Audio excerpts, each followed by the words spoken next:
Dana kemanusiaan kan sifatnya bantuan kepada siapa yang butuh pertolongan. Dalam hal ini adalah Agus. Nah, harapan saya sesungguhnya komunikasi dijalin kedua belah pihak sebelum berujung kepada proses hukum. Tapi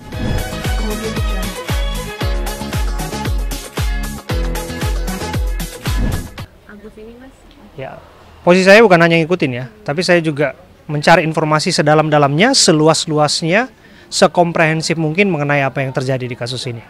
Mas, tapi menurut Mas sendiri mungkin Agus ini dibantu donasi malah justru dia melaporkan. Mungkin Oke. gimana menurut Mas sendiri? Ya, saya sudah ke rumah Agus. Dalam hal ini ke rumah bibinya Agus ya, tantenya Agus. Di sana saya berbincang dengan Agus dan saya melihat langsung kondisi Agus yang memang butuh pertolongan. Dan ia juga tertekan, ia juga dalam keadaan depresi, ia juga dalam keadaan terganggu, terguncang secara psikis tentu saja. Selain bahwa fisiknya memang butuh segera pertolongan. Dan bagi saya, laporan itu tentu saja adalah hak dari Agus. Tapi lepas dari situ, saya menghargai hak-hak itu dan laporan itu semestinya memang adalah upaya terakhir.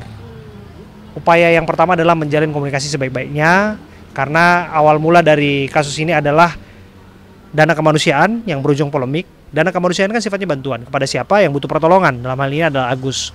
Nah, harapan saya sesungguhnya komunikasi dijalin kedua belah pihak sebelum berujung kepada proses hukum.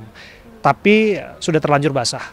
Harapannya kan proses ini juga bisa membantu mediasi untuk bagaimana ada titik temu kedepannya dari pihak Agus Salim, dari pihak Novi juga, gitu kira-kira. Mas, tapi kan belakang ini nih ya di media sosial muncul ya ratapan-ratapan Agus, meme Agus, terus sembar ngomong bahwa nggak butuh uang lah segala macam gitu. Nah, mungkin menurut Mas sendiri lebay nggak sih atau dibilang Agus itu munafik? Oke. Saya menghindari untuk menghakimi orang dan ngejudge orang karena bagi saya Agus tentu saja sebagai seorang korban dalam hal ini, kita nggak bisa membayangkan menjadi dirinya saat ini, kehilangan dua bola matanya dan dia tidak bisa melihat lagi. Jadi apapun yang disampaikan dalam bentuk ratapan, dalam bentuk kesedihan dan lain sebagainya, ya kita anggap wajar sesungguhnya. Yang nggak bisa dianggap wajar adalah hujatan-hujatannya sesungguhnya kan. Karena itu sudah terposting, terpublikasi, dilihat oleh orang, ada banyak informasi yang diterima yang dirasa tidak semestinya terjadi, sehingga cepat kemudian melakukan hujatan dan bulian terhadap Agus. Dan bagi saya itu harus dilawan, karena bagaimanapun kondisi yang bersangkutan sudah demikian jatuh sakitnya, dengan kondisi matanya yang sudah tidak bisa melihat lagi, dengan sekujur tubuhnya yang disebut menderita infeksi dan sebagainya. Nah, tentu saja seharusnya adalah memberikan pertolongan kepadanya secepat mungkin, dan yang bersangkutan juga direhabilitasi psikisnya supaya tidak terguncang, apalagi dengan banyaknya omongan publik, serangan-serangan dan sebagainya. Tentu ini memang dua sisi mata uang ya, karena yang bersangkutan sudah terpublikasi di media sosial mendapatkan bantuan, tapi di sisi lain yang bersangkutan juga harus mau menjadi sorotan dalam setiap rupiah yang digunakan, dalam setiap donasi-donasi yang didapatkan akan seperti apa pertanggungjawaban. Tapi balik lagi kan itu kan keikhlasan dari orang yang memberi. Nah, bagi saya bijaksana saja.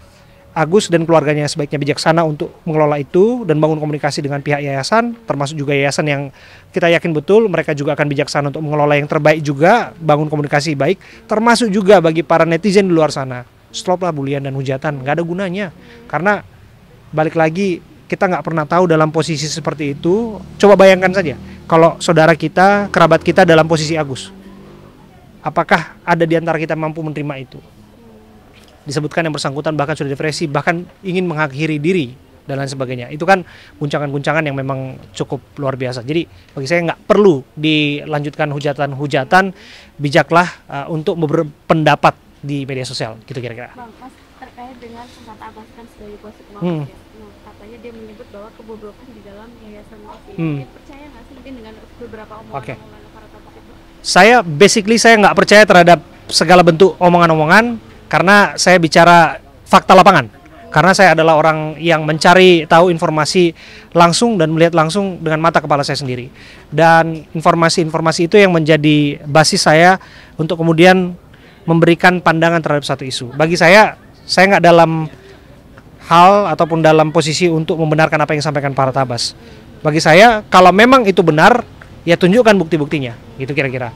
Apa data-datanya? Itu bukti, itu yang kita tunggu kan sebetulnya. Dan lepas dari itu kan disebutkan oleh pihak Tenovi kan mereka ya sangat siap untuk diaudit karena mereka sudah bergerak semenjak tahun 2021 sampai sekarang dan sudah memberikan pertolongan kepada banyak orang, bukan hanya kepada Agus saja, tapi mereka juga memberikan pertolongan, akses kepada media dan para donatur kepada banyak pihak lainnya. Jadi bagi saya track record itu penting. Coba lacak kembali ke belakang. Apakah kemudian yayasan yang dimaksud pernah terlibat dalam satu dalam tanda kutip penyelewengan?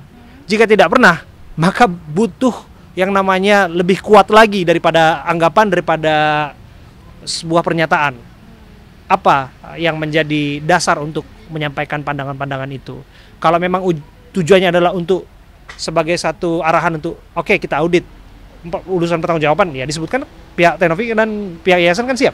Jadi bagi saya sampai sekarang ya, sampai saat ini saya yakin betul bahwa segala sesuatu yang didapatkan dalam bentuk donasi, dalam bentuk rupiah-rupiah yang terkumpul itu akan digunakan sebaik-baiknya kepada yang membutuhkan pertolongan. Dalam hal ini adalah Agus Salim. Mas, oke, terkait dengan ada beberapa TNI sendiri, ada yang ODGJ dan orang sakit, yang menurut Mas sendiri seperti apa sih? Yang mana? Konten dia ada yang ODGJ, dia membantu ODGJ, ada beberapa yang sakit, dan menurut Mas sendiri seperti apa sih? Iya, bagus. Menurut saya bagus. Saya kan orang yang selalu mengedepankan pengumpulan informasi dengan cara-cara mengedepankan kebaikan dan dengan cara-cara yang juga menghargai nilai-nilai kemanusiaan. Ini kan aksi kemanusiaan.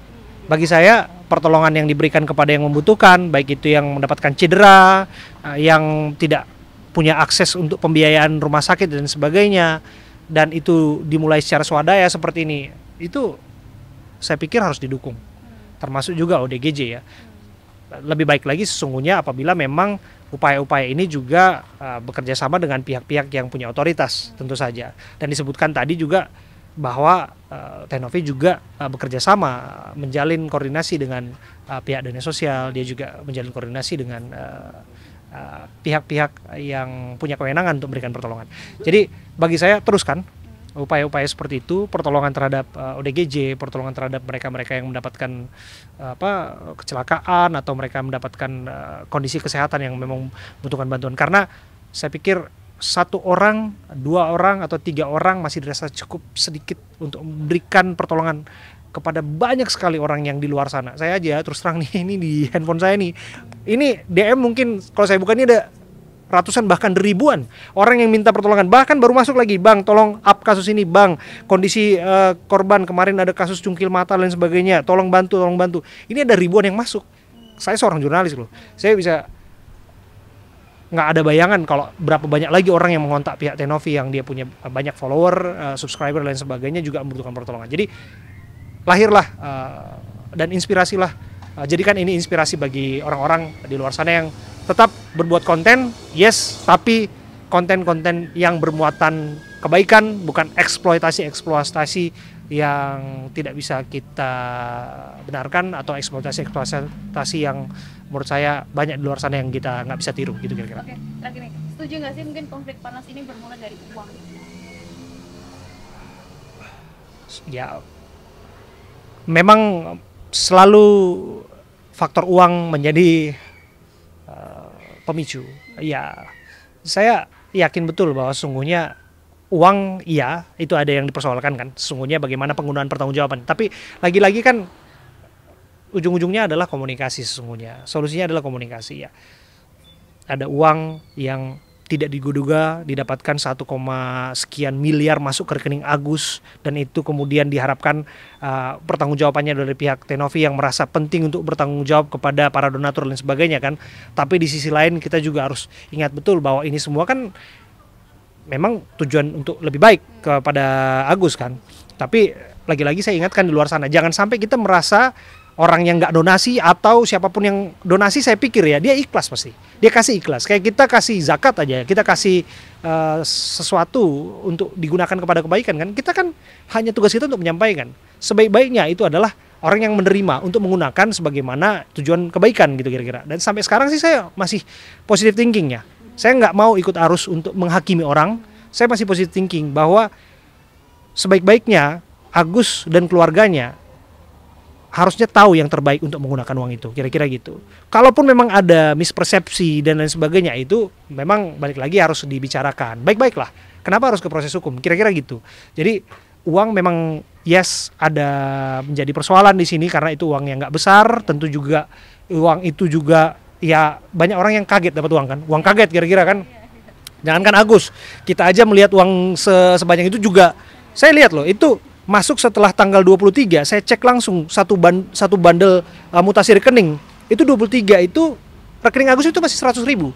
Tapi ketika dia tampil di podcastnya Densu, saya ngelihat tanggal 24 aja itu satu bundle segini, ribuan orang mengirim, itu udah sampai ratusan juta. Bahkan hitungan 3 hari udah sampai 1 miliar. Itu bisa bayangkan betapa punya hatinya Republik ini, warga Indonesia ini, betapa dermawannya kita untuk memberikan bantuan seperti itu. Dan itulah yang kemudian memang harus digunakan sebaik-baiknya. Nah, terus kita dalam hal apa kita sebagai seorang netizen kira-kira, atau sebagai seorang pemirsa, atau sebagai seorang di luar, ya kita doakan saja. Ya, kalaulah misalnya ada dirasa yang nggak benar, oh itu dibuat foya-foya dan sebagainya.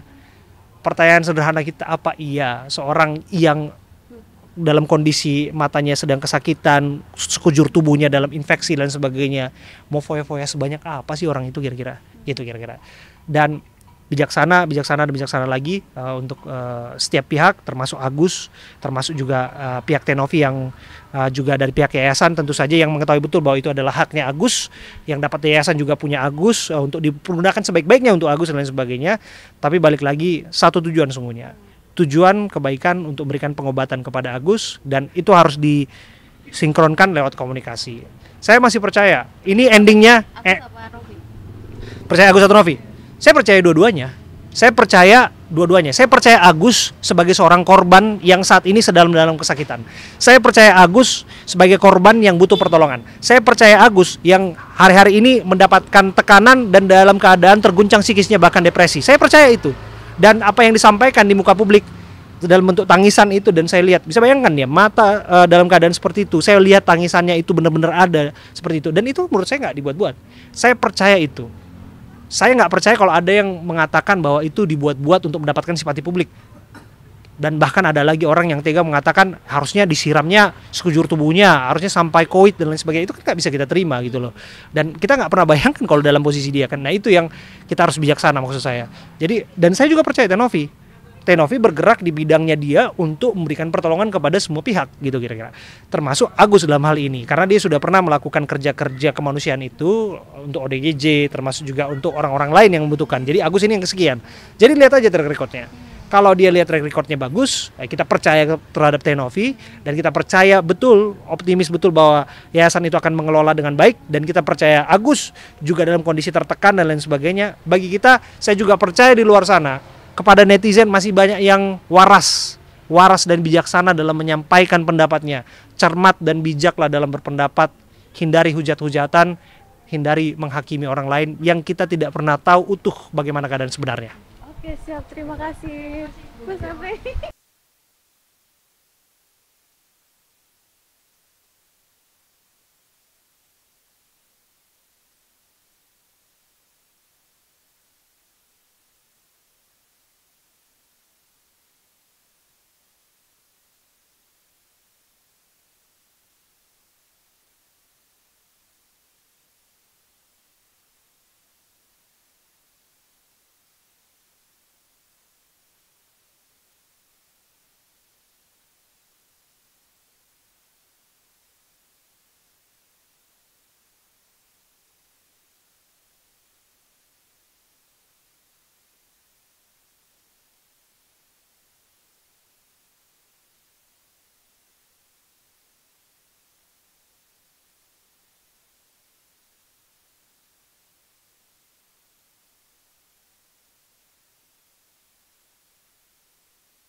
Ya, demikianlah pemirsa tadi wawancara kita bersama Teh Novi yang sedang viral. Sorry.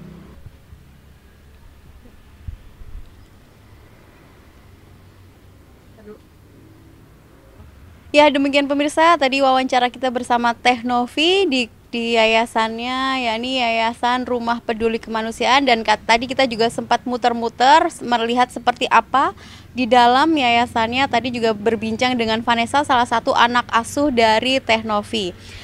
Dari Tangerang, Prita Agustina Sintanilam melaporkan. Vanessa, terima kasih. Halo, terima kasih, dadah. Terima kasih ya. Dadah. Ya, demikianlah pemirsa tadi wawancara kita bersama Teh Novi di rumah Yayasan Rumah Peduli Kemanusiaan, dan tadi kita juga sempat mengelilingi seperti apa di dalam yayasannya dan ada ketemu dengan beberapa anak asuh dari Teh Novi sendiri. Dan dari Tangerang, Prita Maulana Sintanila melaporkan.